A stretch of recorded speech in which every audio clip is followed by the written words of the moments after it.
Diz assim então a palavra de Deus, João capítulo 17. Tendo Jesus falado estas coisas, levantou os olhos ao céu e disse: Pai, é chegada a hora. Glorifica teu Filho, para que o Filho te glorifique a ti, assim como lhe conferiste autoridade sobre toda a carne, a fim de que ele conceda a vida eterna a todos os que lhe deste. E a vida eterna é esta: que te conheçam a ti, o único Deus verdadeiro, e a Jesus Cristo, a quem enviaste. Eu te glorifiquei na terra, consumando a obra que me confiaste para fazer. E agora, glorifica-me, ó Pai, contigo mesmo, com a glória que eu tive junto de ti, antes que houvesse mundo. Manifestei o teu nome aos homens que me deste do mundo. Eram teus, tu nos confiaste, e eles têm guardado a tua palavra. Agora eles reconhecem que todas as coisas que me tens dado provêm de ti, porque eu lhes tenho transmitido as palavras que me deste, e eles as receberam, e verdadeiramente conheceram que saí de ti, e creram que tu me enviaste. É por eles que eu rogo. Não rogo pelo mundo, mas por aqueles que me deste, porque são teus. Ora, todas as minhas coisas são tuas, e as tuas coisas são minhas, e neles eu sou glorificado. Já não estou no mundo, mas eles continuam no mundo, ao passo que eu vou para junto de ti. Pai Santo, guarda-os em teu nome que me deste, para que eles sejam um, assim como nós. Quando eu estava com eles, guardava-os no teu nome que me deste, e protegi-os, e nenhum deles se perdeu, exceto o filho da perdição, para que se cumprisse a Escritura. Mas agora vou para junto de ti, e isto falo no mundo, para que eles tenham o meu gozo completo em si mesmos. Eu lhes tenho dado a tua palavra, e o mundo os odiou, porque eles não são do mundo, como também eu não sou. Não peço que os tires do mundo, e sim que os guardes do mal. Eles não são do mundo, como também eu não sou. Santifica-os na verdade. A tua palavra é a verdade. Assim como tu me enviaste ao mundo, também eu os enviei ao mundo. E a favor deles eu me santifico a mim mesmo, para que eles também sejam santificados na verdade. Não rogo somente por estes, mas também por aqueles que vierem a crer em mim por intermédio da sua palavra, a fim de que todos sejam um, e como és tu, ó Pai, em mim e eu em ti, também sejam eles em nós, para que o mundo creia que tu me enviaste. Eu lhes tenho transmitido a glória que me tens dado, para que sejam um como nós o somos, eu neles e tu em mim, a fim de que sejam aperfeiçoados na unidade, para que o mundo conheça que tu me enviaste e os amaste, como também amaste a mim. Pai, a minha vontade é que onde eu estou, estejam também comigo os que me deste, para que vejam a minha glória que me conferiste, porque me amaste antes da fundação do mundo. Pai Santo, o mundo não te conheceu, eu porém te conheci, e também estes compreenderam que tu me enviaste. Eu lhes fiz conhecer o teu nome, e ainda o farei conhecer, a fim de que o amor com que me amaste esteja neles, e eu neles esteja. Graças te damos, ó Deus bendito, pela tua palavra, rica e preciosa, escrita pelo apóstolo João, preservada ao longo dos séculos pelo teu Espírito e pela instrumentalidade de servos fiéis, e agora lida na nossa própria língua, para nossa edificação. Nós te louvamos, Pai, por chegar até nós esse texto tão precioso. Que o Senhor possa, Senhor, nesse momento, agir em nossas vidas através desta mensagem. Que o ensino deste texto possa trazer, ó Deus, correção às nossas vidas, possa trazer transformação. Possamos, ó Deus, a partir dessa mensagem, nos assemelhar mais ao Senhor Jesus Cristo, compreender a sua obra, e possamos glorificar ao Senhor de forma ainda mais consciente, Ó Deus bendito, obrigado por este momento. Que o Senhor, Pai, possa ser exaltado e engrandecido em cada coração, apesar das minhas limitações, apesar das limitações dos meus irmãos. Nós oramos em nome de Jesus. Amém. Amém.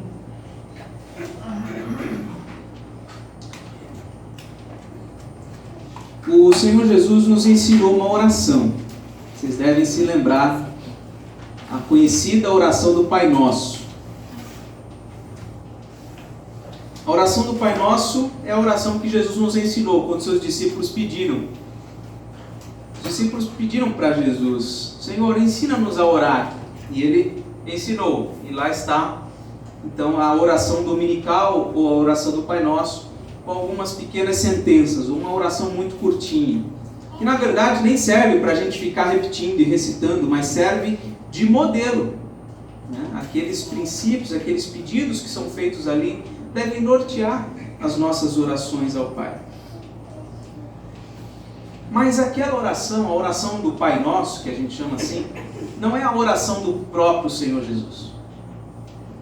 O Senhor Jesus não faria uma oração como aquela, que diz, perdoa as minhas ofensas, porque Jesus não tinha pecado. Aquela foi uma oração que Ele nos ensinou a fazer. Mas aqui nós temos uma oração feita pelo próprio Senhor Jesus Cristo. Aqui nós temos um modelo real de como eram as orações de Jesus ao Pai. E nela nós vemos Jesus orando por si mesmo, em primeiro lugar, do versículo 1 até o versículo 5. Depois nós vemos Jesus orando por seus discípulos, do versículo 6 até o versículo 19. E por último, do versículo 20 ao versículo 26, nós temos aí Jesus orando pela sua igreja. Vamos ver cada uma dessas partes. Em primeiro lugar, então, Jesus ora por si mesmo. Versículos 1 a 5.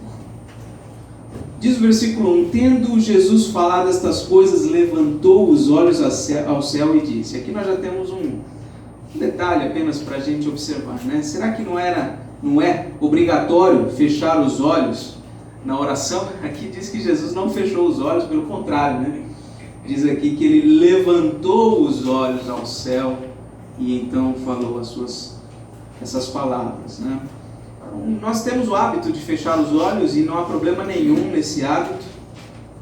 Nós dizemos que é importante fechar os olhos porque assim nós nos concentramos melhor na nossa oração, né? Se a gente for bem sincero, a gente vai confessar que algumas vezes a gente está de olho fechado, mas nossos pensamentos estão voando por aí, a gente precisa chamar eles, não, volta, estamos orando, né? Então, o modo, né, a posição, enfim, ela não é mais importante. Nós podemos orar de olhos fechados, de olhos abertos, parados, deitados, andando, de joelhos. Sem dúvida a posição de joelhos é importante também, porque nós assim nos curvamos diante do Senhor, isso denota humilhação diante de Deus. Mas a posição em si não é mais importante. O mais importante é sim o conteúdo, é a motivação que nós temos no coração quando nós oramos, quando nós falamos com Deus. E aí nós temos Jesus dizendo: Pai, é chegada a hora. Jesus pede ao Pai: Pai, é chegada a hora. Glorifica teu Filho para que o Filho te glorifique a ti. Pai, dá glória ao Filho. Assim como o Senhor me deu autoridade para dar vida eterna àqueles que o Senhor me deu, assim como o Senhor me deu autoridade para dar vida eterna, revelando o Senhor, dando o conhecimento do Senhor a essas pessoas, Senhor, dá glória ao Filho.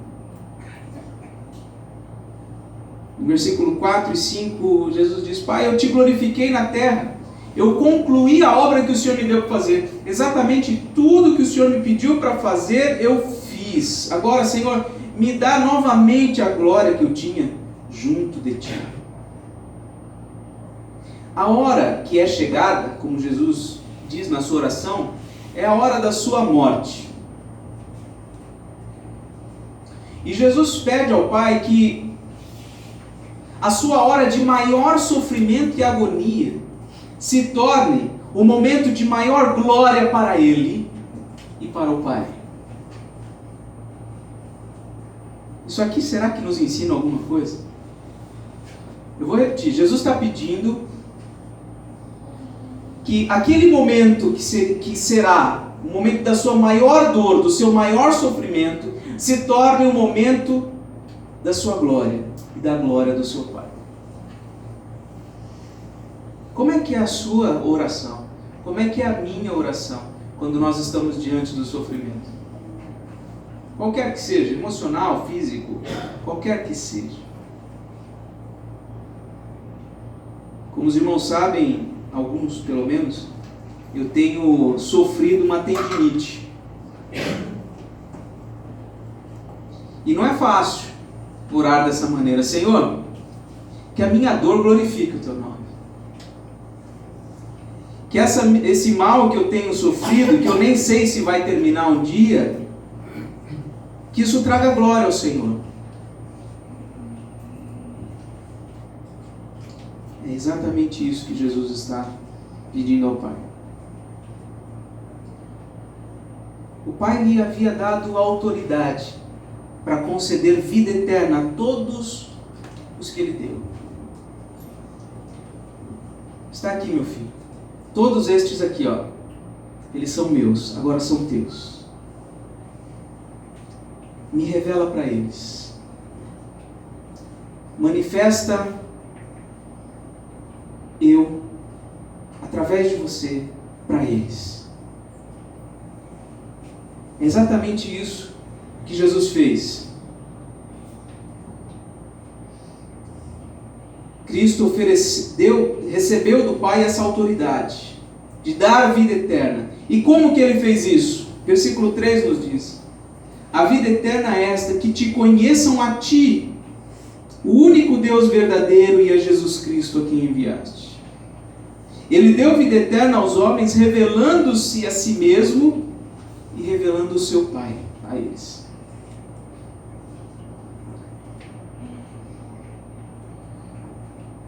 Versículo 4 diz: eu te glorifiquei na terra. Jesus glorificou o Pai como? Sendo obediente até a morte de cruz, realizando a obra completa. E essa obra completa passou por superar todas as tentações ao longo de todos os seus anos de vida, sem cometer nenhum pecado. Essa obra completa não só incluiu vencer as tentações e não pecar, como também pregar o Evangelho do Reino de Deus por todas as cidades e aldeias ali de Israel. Incluiu também formar um grupo de discípulos para darem continuidade a essa proclamação do Evangelho e, por fim, oferecer-se a si mesmo na cruz como oferta pelo pecado dos escolhidos do Pai. Ele está dizendo: Pai, eu fiz tudo isso, eu completei tudo isso, eu te glorifiquei, eu obedeci até o fim. Diante então da iminência da conclusão dessa obra, do seu sacrifício, Jesus pede que o Pai lhe revista novamente com a glória que ele teve junto ao Pai antes da fundação do mundo. Por isso eu pedi que o Gilman lesse João capítulo 1. No princípio, o Verbo estava lá. Ele estava com Deus e ele era Deus.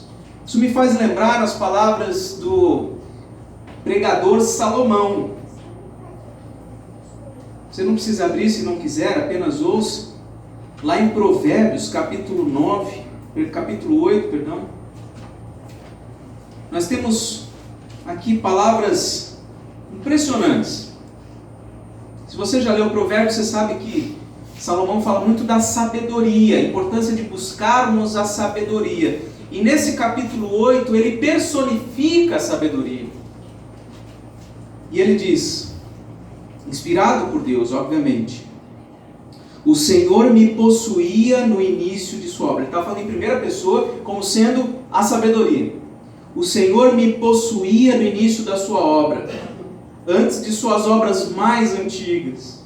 Desde a eternidade fui estabelecida, desde o princípio, antes do começo da terra. Antes de haver abismos eu nasci, antes ainda de haver fontes carregadas de águas, antes que os montes fossem firmados, antes de haver outeiros eu nasci. Ainda ele não tinha feito a terra, nem as amplidões, nem sequer o princípio do pó do mundo. Quando ele preparava os céus, aí eu estava.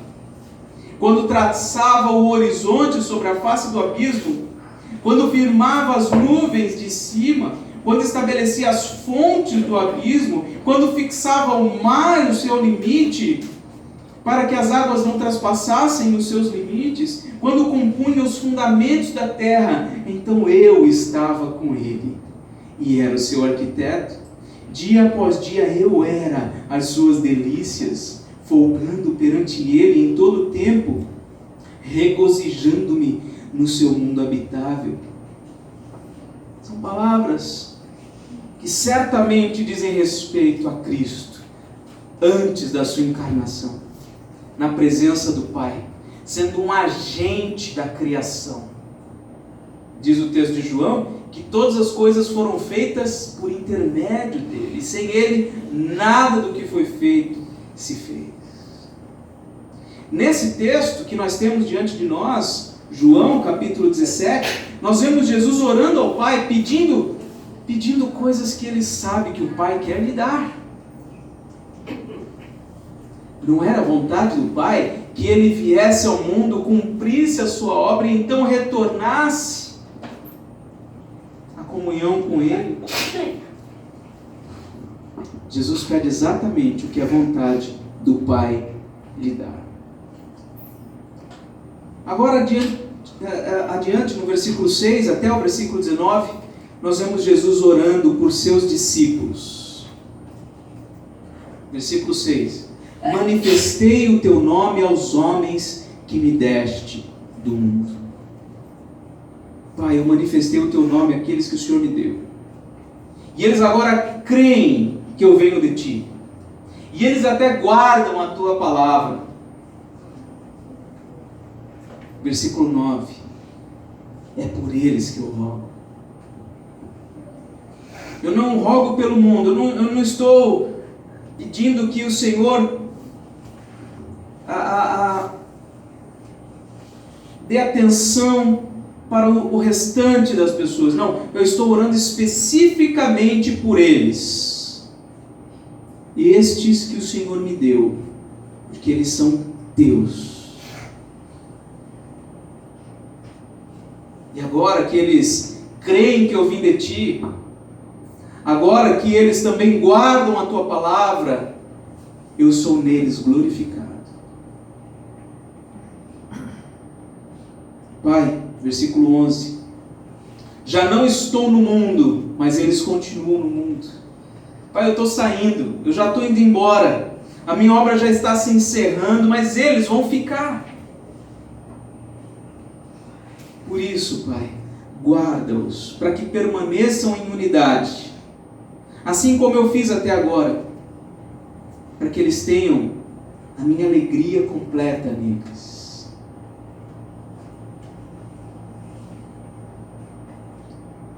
Versículo 14. Eu lhes tenho dado a tua palavra, e o mundo os odiou. Pai, o mundo odeia eles, por causa da tua palavra, por causa da palavra que eu dei a eles. Eles não são do mundo, eu também não sou do mundo. Mas, Senhor, não tira eles do mundo, não. Não tira eles do mundo. Guarda eles e protege eles com eles aqui, porque eles têm algo a fazer. Eu os enviei ao mundo. Eu enviei eles ao mundo. Versículo 17: santifica-os na verdade. Eu os enviei ao mundo, assim como o Senhor me enviou. Por isso santifica-os na tua palavra, que é a verdade, assim como eu me santifiquei. Basicamente, o que Jesus pede pelos seus discípulos é proteção e santificação. Ele nessa segunda parte, aparentemente ele ora mais especificamente pelos discípulos que ele tem ali diante dele, que caminharam com ele durante os últimos anos. É claro que a gente pode aplicar a todos nós, mas ele se dirige ao Pai especificamente por aquele grupo de homens que estão ali diante dele. Só lembrando, Judas havia se retirado, já havia ido fazer o que o diabo colocou no seu coração. Então Jesus pede por proteção. Por que Jesus pede a Deus, guarda-os? Guarda-os. Por quê? Jesus manifestou a eles por atos e por palavras o próprio ser de Deus, a palavra de Deus, o evangelho do reino de Deus, e eles creram nisso, todos eles, exceto o filho da perdição, como ele disse.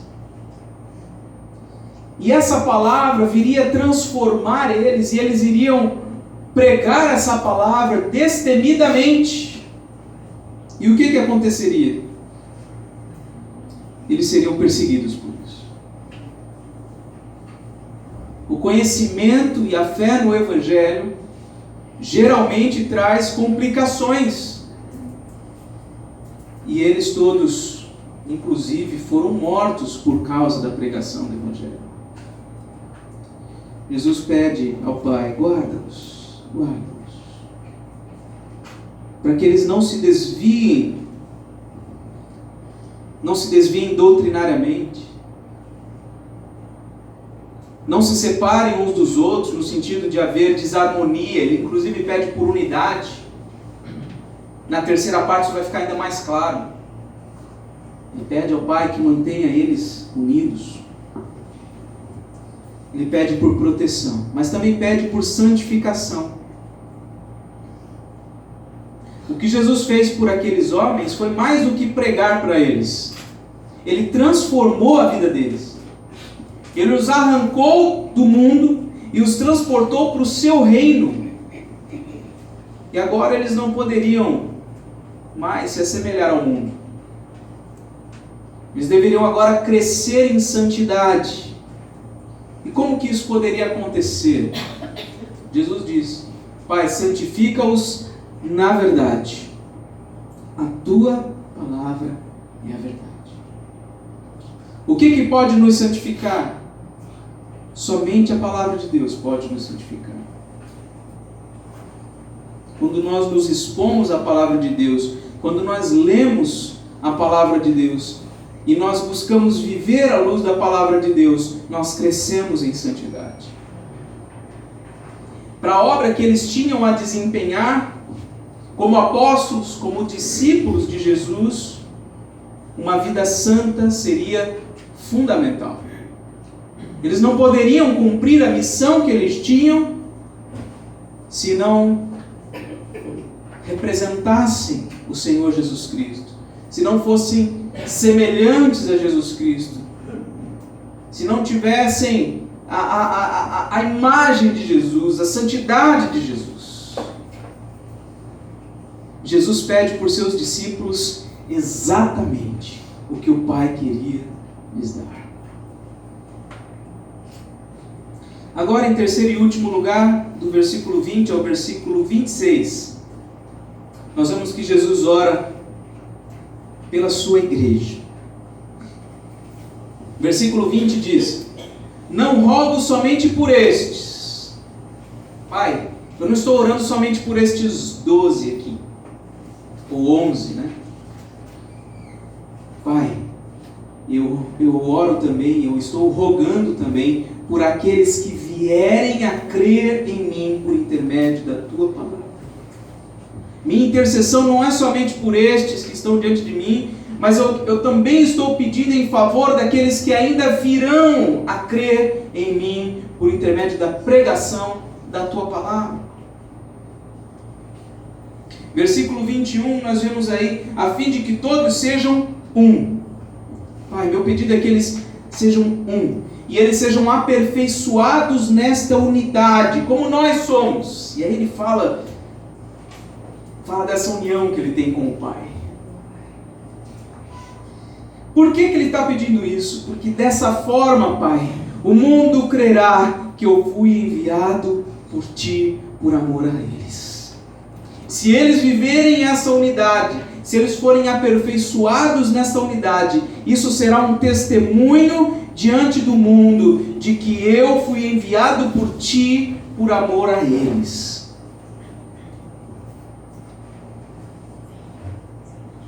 Versículo 24, ele diz: Pai, eu quero ter comigo todos os que o Senhor me deu. E eu quero que eles estejam junto comigo para que eles vejam a minha glória, para que eles vejam a glória que eu recebi do Senhor, porque eu sou amado do Senhor, desde antes da fundação do mundo.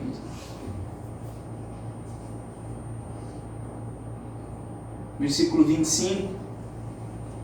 Pai justo, o mundo não te conheceu, mas eu te conheci. E estes que o Senhor me deu também te conhecem. Eles compreenderam que o Senhor me enviou.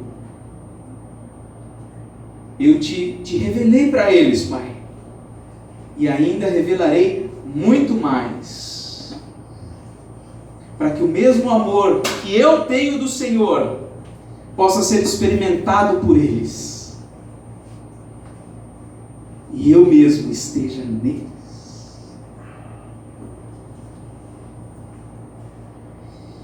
Nesse último trecho da sua oração, Jesus intercede por todos os seus discípulos,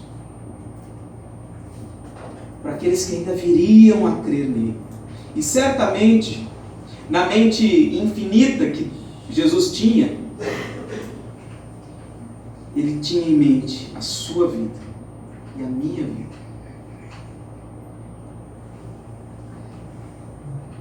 Estes por quem Jesus ora não teriam a oportunidade de vê-lo, de ouvi-lo, de apalpá-lo pessoalmente, como João, o apóstolo, teve, mas creriam por intermédio da palavra.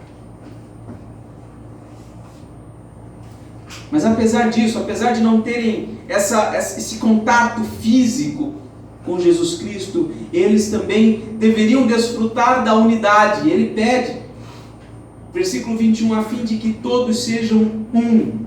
Ele pede ao Pai que haja essa unidade com todos os outros discípulos.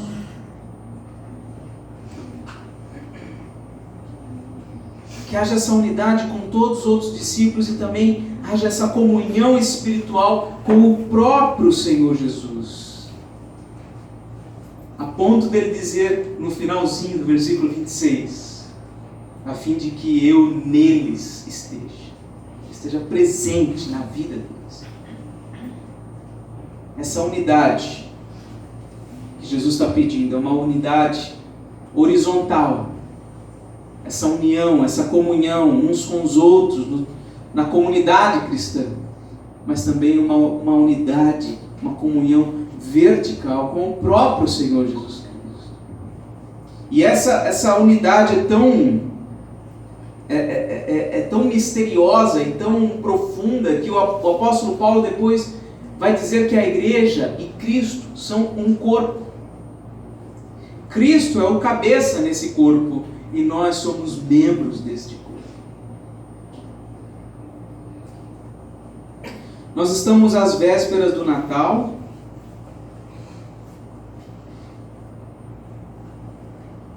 E eu gostaria de destacar algumas lições deste capítulo 17. A primeira lição é que a hora do nascimento de Jesus é tão importante quanto a hora da sua morte na cruz. Nós celebramos sim o nascimento, a encarnação, a vinda de Jesus Cristo no Natal. Mas nós não podemos deixar de lembrar da sua obra completa. O seu nascimento foi importante, mas em si mesmo, ele não realizou a nossa redenção. A sua encarnação foi uma etapa que se concluiu na sua morte e posteriormente na sua ressurreição. A hora a qual Jesus se refere no início da sua oração é a hora da sua cruz. E a cruz de Cristo traz glória para Ele, traz glória para o Pai, porque é por meio dela que o povo de Deus é resgatado e salvo.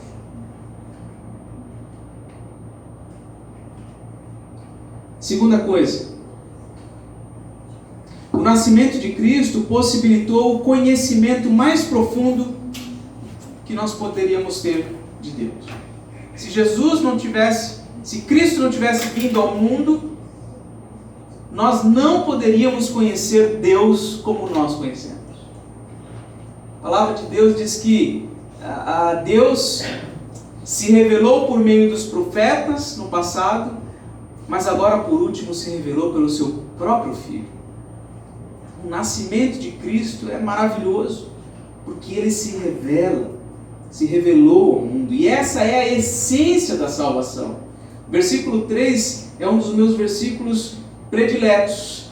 A vida eterna é esta, que te conheçam a ti, o único Deus verdadeiro, e a Jesus Cristo a quem enviaste. Isso significa que se você hoje conhece a Deus, conhece o seu Filho Jesus Cristo, você desde agora já desfruta da vida eterna, porque isto é vida. Conhecer a Deus é vida eterna. O que haverá de mais precioso por toda a eternidade é conhecer mais e mais a Deus infinitamente. O que haverá de mais precioso no novo céu e na nova terra não é nada do que você está pensando. O que haverá de mais precioso lá é que nós estaremos com o próprio Cristo. Aliás, essa é a terceira lição que eu extraio daqui. A vida eterna com Cristo. Ele diz aqui no versículo 24: a minha vontade é que onde eu estou, estejam também comigo os que me deste, para que vejam a minha glória que me conferiste, porque me amaste antes da fundação do mundo. O objetivo final de Cristo é ter todos os seus junto com Ele para sempre. Essa comunhão, essa unidade, este relacionamento. Hoje nós conhecemos Jesus? Sim, mas não como o haveremos de conhecer. Hoje o conhecemos pela fé, então o conheceremos face a face. A quarta lição muito importante que eu observo nesse texto é a respeito da eleição. Você percebeu quantas vezes Jesus se referiu aos seus discípulos como aqueles que o Pai lhe deu? Esses foram escolhidos pelo Pai. Esses foram selecionados. Deus quis, de forma incondicional, sem razão nenhuma, não havia nada neles que fizesse Deus escolhê-los, mas Ele simplesmente falou: estes são meus, salva-os, entregue-se por eles, para que eles possam ter comunhão comigo para todo sempre. A quinta lição é sobre santificação. Estes eleitos pelo Pai e salvos pelo Filho devem crescer em santidade pela operação da palavra em suas vidas. Isso faz parte desse pedido do Senhor Jesus Cristo ao Pai. Ele quer que nós cresçamos em santidade. A sexta lição é sobre missão. Jesus disse: assim como tu me enviaste ao mundo, eu também os enviei ao mundo. versículo 18. Estes, escolhidos pelo Pai, salvos na cruz pelo Filho, devem viver em unidade, devem viver em amor, devem crescer em santidade. Para quê? Para que por meio deles o mundo possa conhecer o Evangelho da graça e do amor de Jesus Cristo. Nós somos uma igreja, nós somos um corpo, para que o mundo possa, através de nós, conhecer a Jesus Cristo. Nós somos como que tentáculos neste mundo afora, que manifestam os braços do Senhor Jesus Cristo. Nós precisamos revelar o Senhor Jesus Cristo com a nossa vida. E a sétima e última lição é sobre oração. Nós precisamos aprender a pedir a Deus o que nós sabemos pela palavra que Ele quer nos dar. A gente precisa aprender isso. Somos egoístas demais nas nossas orações.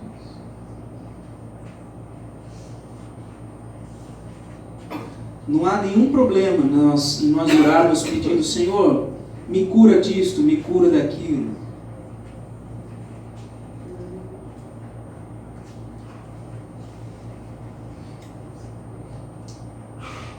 Mas a verdade é que a palavra de Deus não nos diz que nós seremos curados disso ou daquilo.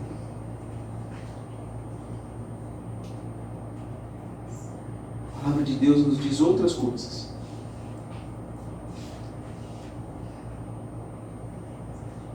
A palavra de Deus nos ensina que nós devemos nos gloriar nas nossas fraquezas.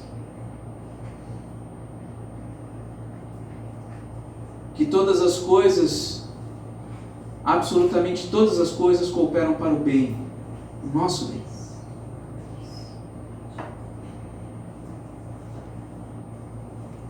A palavra de Deus nos diz que tudo há de convergir para Cristo. Portanto, até mesmo os nossos sofrimentos devem glorificar ao Senhor. Nós precisamos aprender a orar, a pedir a Deus o que nós sabemos pela palavra que Ele quer nos dar. Faça esse exercício. Quando você estiver lendo a sua Bíblia a cada dia, leia e ore baseado na leitura que você fez. Ore com os olhos abertos, lendo: Senhor, aplica isso na minha vida. Isso que eu estou vendo aqui, Senhor, eu quero viver desta maneira.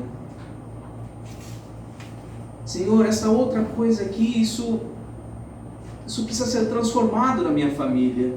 Tem misericórdia de nós temos falhado nisso. Menciona essas coisas, porque isso é meditar também. É alimentar a mente com a verdade.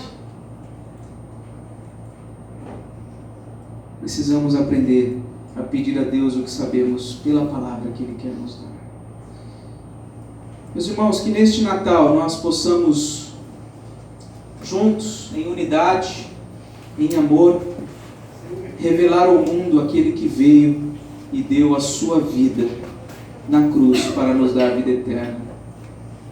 Que nesse Natal, irmãos, nós estejamos contentes e plenamente satisfeitos em Cristo.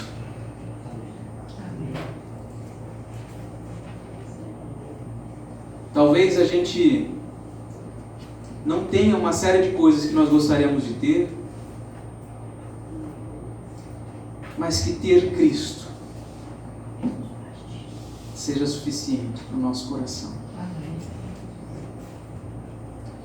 Deus bendito, obrigado pela Tua palavra, por essa oração feita por Jesus, que ecoa nos nossos ouvidos, nos nossos corações até hoje. Ó Deus bendito, graças Te damos, porque na cruz Ele fez a nossa salvação. Obrigado porque Ele